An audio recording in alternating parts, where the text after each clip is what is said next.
time I was 12 years old. I made 25 cents an hour working at a drugstore, delivering prescriptions, and from there I just I had part-time jobs all through high school, and even in college. When I was a freshman in college playing baseball at University of Louisville, I had 3 jobs at the same time, and these were part-time jobs, but it was the only way I could make it.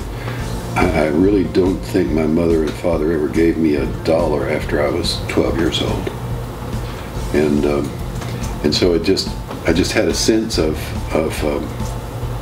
what it takes to have a better life, I suppose, and so I was very ambitious, and had no idea about a business to go into.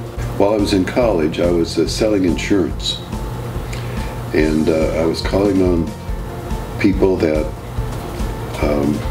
had money, and all these people that had money had their own business, whether it was an insurance agency, a car dealership, a cattle auction business. I ran into a lot of people, and it made an impression on me that the successful people, the people who could write a check to me to buy insurance, were people that were in their own business. I was selling nobody from the post office, or from some municipal job they had. So it was people in business, and that lit a fire with me. So all the time I'm in the service, I'm thinking about what am I going to do when I get out. As soon as I got out of college, I went into the military, to the Air Force. And all the time I'm in the Air Force, I'm thinking about how to be in business. And I had an idea that I needed to find somebody that I could be really important to, a right-hand man kind of person. And even while I was in the service, I was attracted to the wealth in Texas when I was there, oil wealth. And in those days, it was Clint Murchison and H.L. Hunt and Sid Richardson and some people in Houston. And so I spent some weekends trying to reach out to some of these people, thinking that they might really enjoy meeting me, and that I was going to really help them, in their world. I had some early mentors, and they played an important role at this particular time in my life. One fella was the manager of a baseball team that I played for, and he was fairly well-to-do, and helped me with my first business, my first lease. He signed the lease for me because I couldn't qualify to spend the kind of money that needed to be spent on developing a business and leasing properties. So he helped me then, and I gave him a part of the business for signing the lease for me, and we had a nice partnership for 8 or 10 years. This is when I'm 26. I get started on this. And so my first business was when I was 26 years old. It was a Jerry's drive-in restaurant. Was willing to give 100% or more. Back in my Jerry's days, I was working 70, 80 hours a week. Didn't have a day off except for 5 years, except a half a day on Christmas. I was always willing to do whatever I had to do, and I always knew that if you were going to be successful, as the old cliche goes, your word is your bond. And so if there was any characteristic that I think helped me besides working hard was maintaining my integrity. So hard work, persistency, integrity are a few of the things that occur to me that are important. How I was able to be more successful than a lot of people. I guess I've just been fortunate or blessed.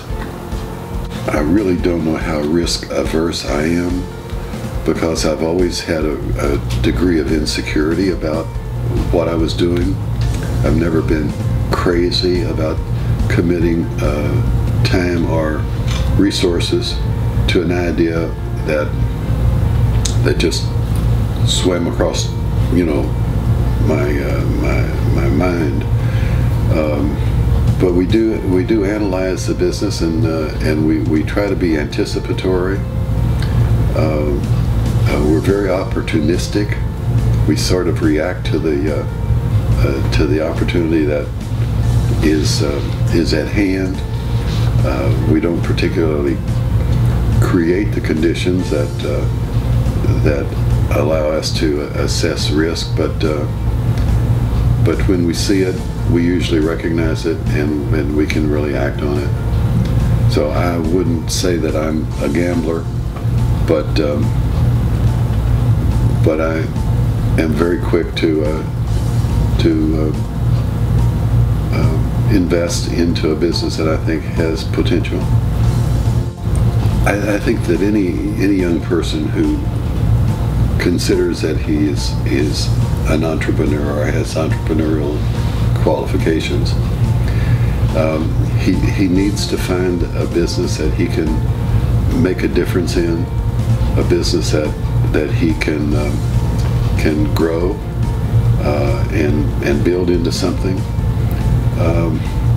He has to have some of the qualities we talked about of integrity and persistency and not be too discouraged when he fails, because if he does enough for a period of time, he'll have some setbacks. So he has to have enough fortitude to be able to get through that. But the real success monetarily in this world are people that are in their own business, and so I would urge anybody, any young person, to not hesitate to do something that they'd hope to be a success at. I just got my new Fortune magazine. I see where this girl who started Spanx is now worth $1 billion. $1 billion.